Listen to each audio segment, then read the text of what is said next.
Hello and welcome to Telesur.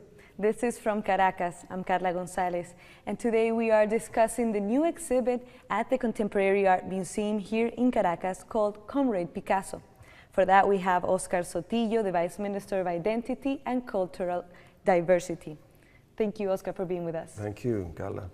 So tell me, why calling this exhibit Comrade Picasso?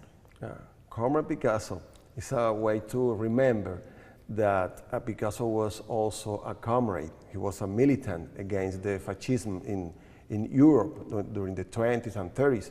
And then in a long time, this word comrade has disappeared from associated to his name. But we try here in Caracas in 2018 to bring to the memory again that he was a comrade. So from all the paintings here, all the drawings, why is the main focus of all these paintings? So they have a line that goes through all of them. Yeah, look, all this exhibition is a part of the Museum of Contemporary Art collection. We have here 149 pieces collected within 1983 to 1996. It was a beautiful collection, mostly etchings, drawings, paintings, and some reproductions of high-quality offset printings from France. And this is a beautiful exhibition because we have a very a wide range of Picasso works, from etchings, as I told you, paintings, drawings, and then we have a beautiful treasure here that is the Suite Bollard. Can you tell us more about that? Yeah, this is the Suite Bollard is a whole collection of 100 etchings made by Picasso within 1930 to 1937. And this museum is one of the 7 in the world that have the complete series of Suite Bollard. And this is a treasure that we have here for all the Venezuelan and the people from Caracas. And we take the opportunity to invite them to see this beautiful treasure we have here. So you were saying that it's important to analyze the aspect of Picasso being a comrade. From all the paintings here, which one would you say is the most important, or the one that speaks out the most about his political perspective? Can we see it here? Yes, we have a very well-known piece or sketches of that piece, very famous, called Guernica. Picasso painted that in 1937, and it was against or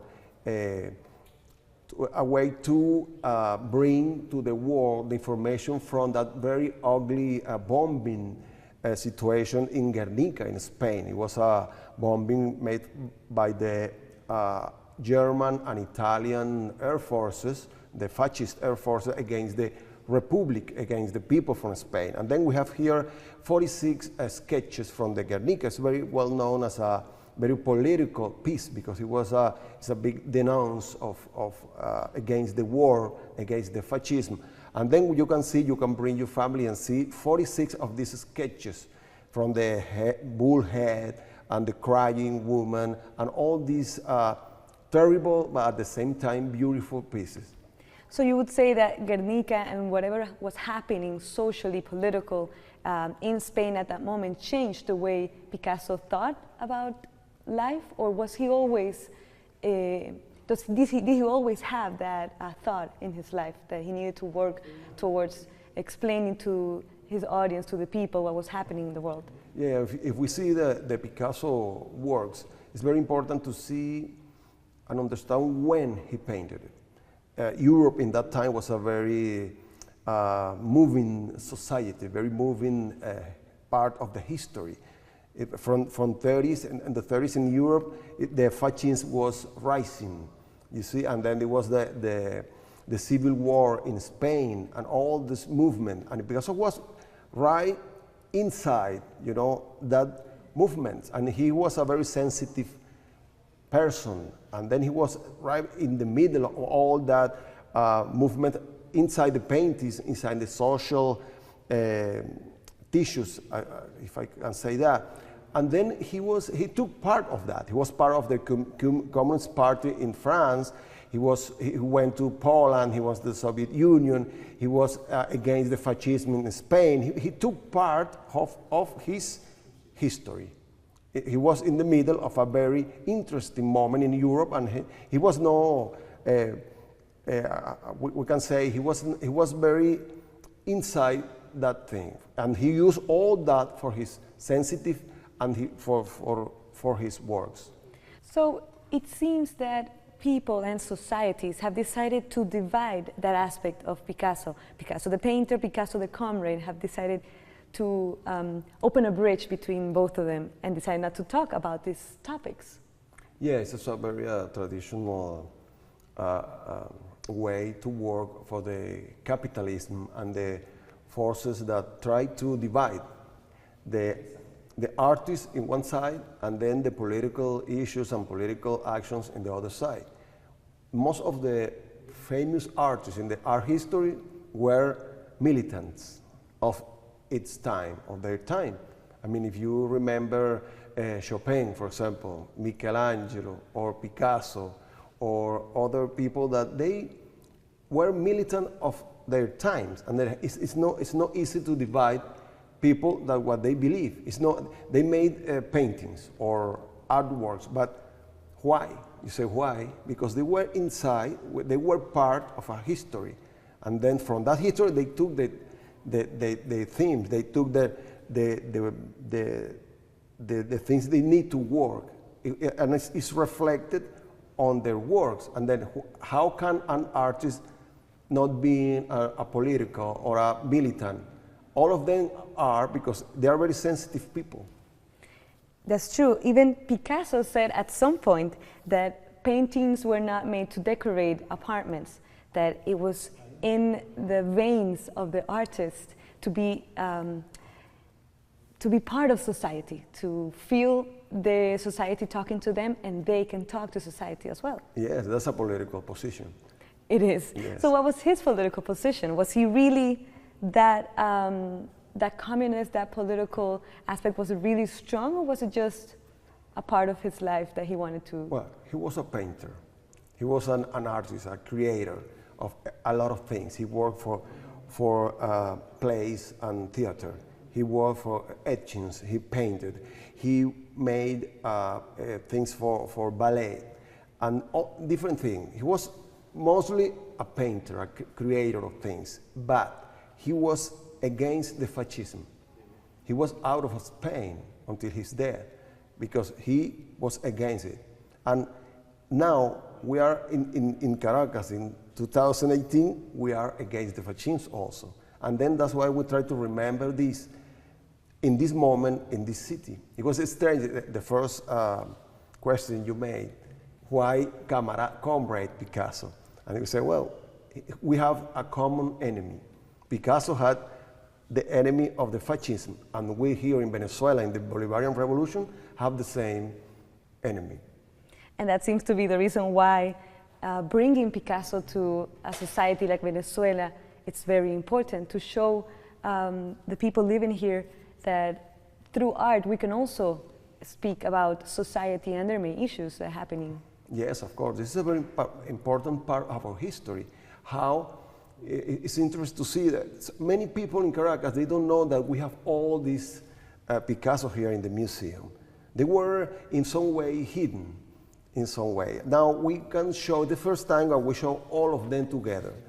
And then this is part of our history also. This is part of the 20th century history. And we are very proud to have this and to show this to the people. Our revolutionary act is to bring it to the light and show all of them together now. So how is the different historical and political context affect artists back then and artists right now in Venezuela? Well, it could be a very long answer, but it's good to say that in that time Picasso was fighting against the fascism. I have to tell that again, against the fascism. And then in Venezuela, now we are struggling against the fascism again. 80 years after, 70 years after, we have the same enemy. And then that's why maybe Picasso is very important now, as a creator, as an artist in the middle of a struggle.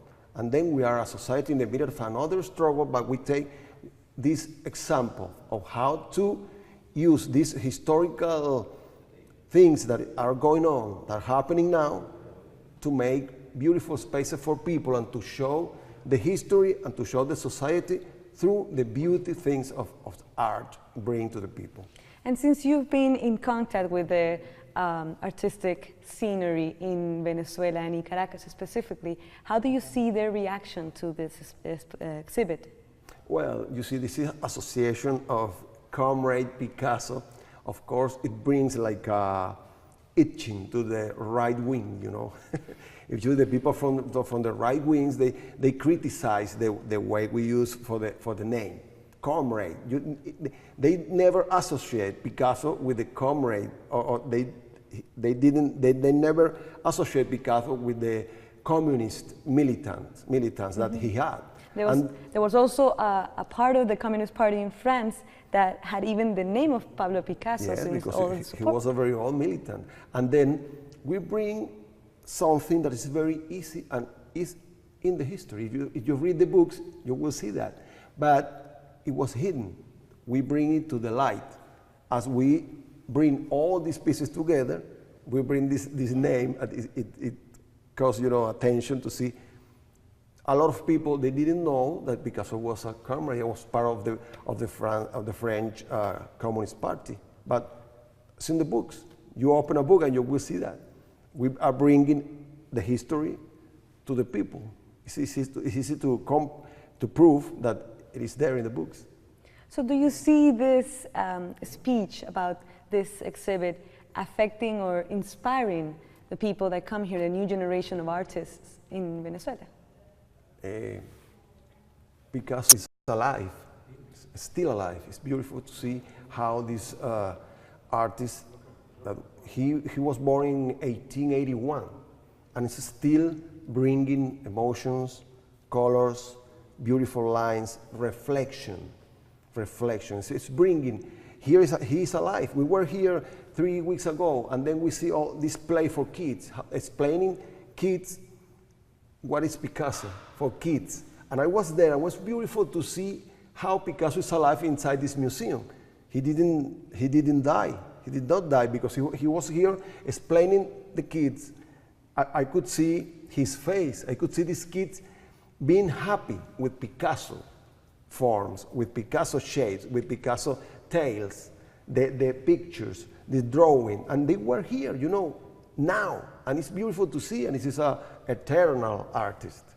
So it seems that we are using Picasso as an excuse to open up all types of arts for people. Yes, it's beautiful to see the family coming to the museum, to see all this amazing exhibition of 149 pieces here. And you can see the kids happy. You can see people among beauty. You can see people having good time, good moment, and good memories from these amazing images that we have here. And if we can say that we are using Picasso for happiness, well, it's a welcome phrase. We are using Picasso for the happiness of people. So tell me about the experiences you had with these children that came to the museum. Any specific one that you remember the most? Oh yeah, it was beautiful to see these dancers and in the middle of the play, and it was full of kids from the schools near to the museum, and they were like hypnotized with Picasso images. This beautiful woman with the eyes, you know, in different places of the face, and then the ears here and the mouth on the other side, and they were like amazed of these beautiful images, and they were happy. They were having a very good moment. They were learning a lot. I'm sure that when they went back to school, they had a beautiful new experience in the museum, and that's the museums for. They are very good for that, to teach people to enjoy life, to enjoy different experiences here. And if we have this amazing collection, we will use that for our people to be happy and to have new experiences and to have a better life. That's art. The art is very good for that. But you said that it's not only about being happy, that it's also about a reflection, about to think how we want society to be. What do you want people that come here and see these paintings to live with? Yes, well, all along the exhibition is also a whole programs of speeches and workshops about the techniques that he used, the issues that he painted, the problems of that time and all that. You know, beside the exhibition, we have all these programs here in the museum. And we are still learning a lot. What's the point with bringing, for example, one of these paintings from the 60s to Caracas today? It's keep learning, and then every time, this is like a masterpieces. Every time you see them, you see a different thing. And we discover again that Picasso still have a lot of things to say to us here again and again. That's why he's a genius of the art, because every day during these last 80 years he has something new for us here in the museum. Indeed. And it seems that the word politics, or comrade in this case, has been a little itchy, as you said. Like, people are still getting used to using this word, but instead seeing the word politics and political as something that it's part of society. And as Picasso, and you said it, you cannot divide the politics in a person and just call him a painter. Yes, I think that's a bourgeois idea, to separate art from politics. Art is something beautiful and nice, and politics is a very dangerous and violent thing. Sometimes that you can see that in some speeches, and we say, no, it's not like that. If you can find someone who is naturally political, naturally, I don't know how to say that. The artist is naturally a politician in some way, because he always worked for people. No one, not even one artist worked for himself. If you paint, if you draw, if you make these etchings, it's for others. And then in that situation, you are a social individual in the middle of a lot of dynamic situation every day. And then I believe in social art. Art is part of the society. It's not hidden thing. It's not for one or two people. It's for everyone. You can make art, and you can enjoy art, and you can learn from art, and art can bring you good experiences. Do you have any projects here with this exhibit or with others that you have in mind or that have done before that will seek to explain or like simplify the drawings of Picasso, instead of just talking about a stroke or the shape of a bull or a woman, to actually explain in a simple way that to people? Well, you see, I need to make a comment. Here in this exhibition, we have a very interesting place, which is the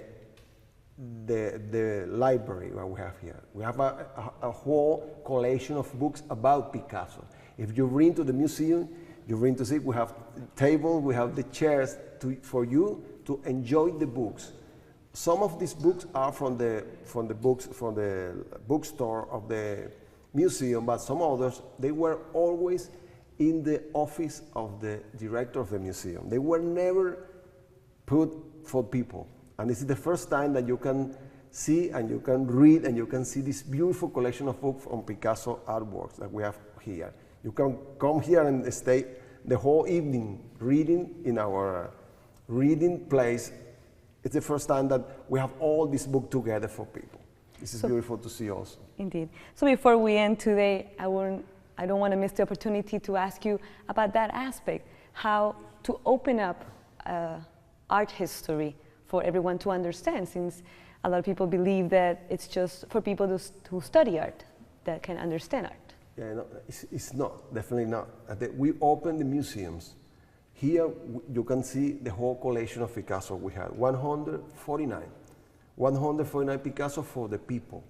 This belongs to the Venezuelan people, this collection, and is open for them, for the kids, for the neighbors, for the people from the school, for the workers, for everyone. And you see how this, the amount of visiting people in the museum is increasing little by little with this kind of exhibition. We have had this collection for a long time. Well, it's the moment to show them in a different way. And this is the way we find to show again Picasso. Call him Comrade. Call him Comrade, indeed. Yeah. Thank you very much, Oscar, for your time. Thank you, Carla. Thank you.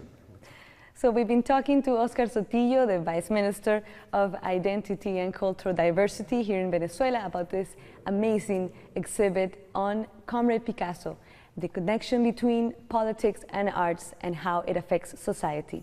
Thank you for being with us, and until next time.